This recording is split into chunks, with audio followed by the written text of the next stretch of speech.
ગુજરાતનો આવાજ।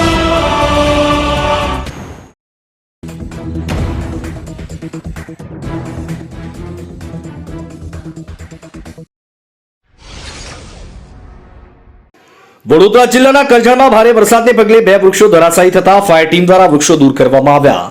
વડોદરાના કરજણ નગરમાં ગતરોજ મોડી રાત્રે ભારે વરસાદ સાથે ભારે પવન ફૂંકાતા 2 વૃક્ષો ધરાશાયી થવાની ઘટના બની હતી। પ્રાપ્ત માહિતી અનુસાર કરજણ નગરમાં ખાબકેલા ભારે વરસાદને પગલે સાથે ભારે પવનને કારણે નગરના ગીતાંજલિ કોમ્પ્લેક્સ તેમજ વીકેર હોસ્પિટલ પાસે 2 મહાકાય વૃક્ષો ધરાશાયી થયા હતા। વૃક્ષો ધરાશાયી થતા માર્ગ બંધ થઈ ગયો હતો। ઘટનાની જાણ કરજણ ફાયર વિભાગને થતા ફાયર ટીમ દ્વારા વૃક્ષો કાપી માર્ગ ખુલ્લો કરાયો। હાલ ચોમાસાની ઋતુને તેના અંતિમ તબક્કામાં પ્રવેશી ચૂકી છે, ત્યારે હજુ પણ વરસાદ અને પવન લોકો માટે મુશ્કેલી સર્જી રહ્યો છે।